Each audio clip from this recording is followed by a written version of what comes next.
ఏలూరులో మరో బస్సు ప్రమాదం జరిగింది. వట్లూరు సమీపంలో హైవేపై లారీని ఆర్టీసీ బస్సు ఢీకొట్టింది. కాకినాడ నుంచి గుంటూరు వెళ్తున్న బస్సు ప్రమాదానికి గురైంది. బస్సులో 40 మంది ప్రయాణికులుండగా అందులో 20 మందికి గాయాలయ్యాయి. 4 రోజుల వ్యవధిలో ఏలూరు జిల్లాలోనే ఇది 4వ ప్రమాదం.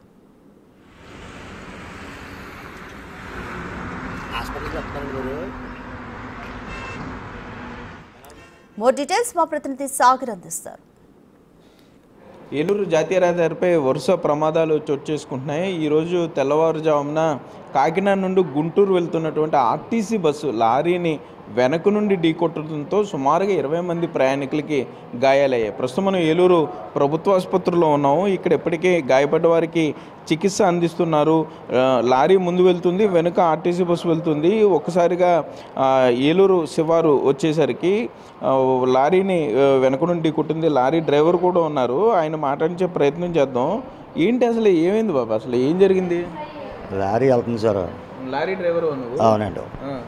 వెనకాల వచ్చింది ఆర్టీసీ బస్సు కొట్టిందండి. కొట్టడంతో బండి పక్క పోయిందండి. ఈ మొత్తం ఏంటంటే ఆయిల్ వేసుకెళ్తున్నానండి, నూనె ప్యాకెట్లు అండి.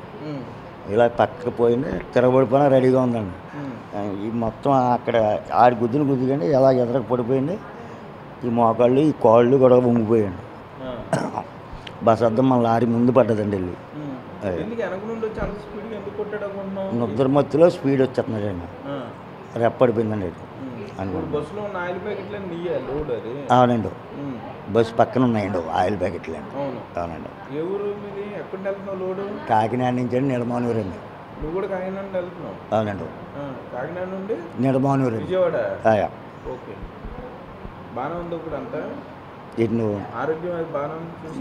ఈ జబ్బ పైకి లేగుతున్నదండి. ఈ జబ్బ అండి ఇక్కడ నొప్పి వస్తుందండి. అంతేండి, ఇది కొట్టుకుపోయిందండి, పర్లేదండి. అయితే మొత్తం కాకినాడ రామచంద్రపురం చెందినవారు. మరోపక్క ఇక్కడ పేషెంట్ దగ్గర నుండి డీటెయిల్స్ కూడా తీసుకుంటున్నారు. మొత్తం ఇప్పటికే ప్రథమ చికిత్స అందించడం జరిగింది.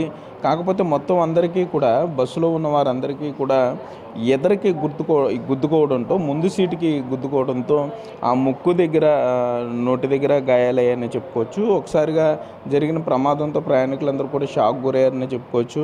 ఉదయం తెల్లవారుజామున ప్రమాదం జరగడంతో అక్కడ నుండి మరలా వీరందరినీ అంబులెన్స్లో ఏలూరు ప్రభుత్వ ఆసుపత్రికి అయితే తరలించారు. ప్రథమ చికిత్స అయితే అందించడం జరిగింది.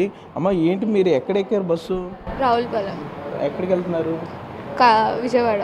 సుమారుగా ఎన్నింటికి జరిగింది యాక్సిడెంట్? 4:30. తెలుసా మీకు యాక్సిడెంట్ అయిందని? లేదు, నిద్రలో ఉన్నాము. లేచేసరికి యాక్సిడెంట్ అయ్యింది. ఓకే, ఏ ఊరు మీది? మీకు రావులపాలెం. ఏమైందండి అసలు? లైక్ పడుకున్నాం అందరం, సడన్గా డాష్ ఇచ్చాడు అతను డ్రైవర్. అందరూ ముందుకు వచ్చేసారు, అందరు గట్టి గరుపులర్ చేశారు. చాలామందికి బ్లడ్ వచ్చేసింది, సర్ప్రైజింగ్గా ఆయిల్ వచ్చేసింది బస్సులోకి.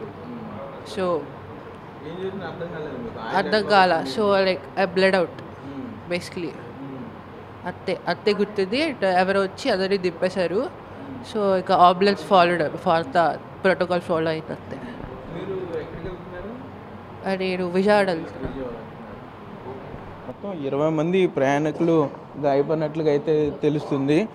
ఇక్కడ చూసుకుంటే కనుక ప్రస్తుతానికైతే ఇక్కడ ఏలూరు ప్రభుత్వ ఆసుపత్రిలో చికిత్స అయితే, ప్రథమ చికిత్స అయితే అందిస్తున్నారనే చెప్పుకోవచ్చు. కొంతమంది ఇప్పటికే, అంటే రాజమండ్రి ఈస్ట్ గోదావరి ప్రాంతానికి చెందినవారు కాబట్టి వారంతా కొంతమంది ఇప్పటికే వెళ్ళిపోవడం జరిగింది. మరోపక్క చూసుకుంటే కనుక ప్రమాదానికి గల కారణాల మీద అయితే అధికారులు దర్యాప్తు చేస్తున్నారు. ఇది వరుసగా ఇది 3వ ప్రమాదం అని చెప్పుకోవచ్చు. మొదటగా రమణ ట్రావెల్స్కి చెందినటువంటి బస్సు ఆగి ఉన్నటువంటి సిమెంట్ లారీని ఢీకొట్టడంతో అక్కడ ప్రమాదం చోటు చేసుకుంది. 3 చనిపోయారు. మరలా 2 రోజుల తర్వాత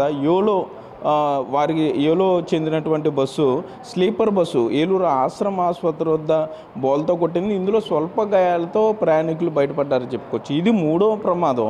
ఈ 3వ ప్రమాదంలో ప్రయాణికులు సుమారుగా 20 మంది గాయపడ్డారు. మరలా ఇక్కడ నుండి ఏలూరు ప్రభుత్వ చికిత్స అనంతరం మరలా వారు రాజమండ్రి, విజయవాడ ప్రాంతాలకు చెందినవారు కావడంతో మరలా ఆ ప్రాంతాలకు వెళ్ళిపోయారు. సో వరుసగా జరుగుతున్నటువంటి ప్రమాదాల మీద అధికారులు చర్యలు తీసుకోవాలని చెప్పి ప్రజలు డిమాండ్ చేసే పరిస్థితులు అయితే ఇక్కడ ఉన్నాయి. కెమెరామెన్ భాగీరథ్తో సాగర్, బిగ్ టీవీ, ఏలూరు నుండి.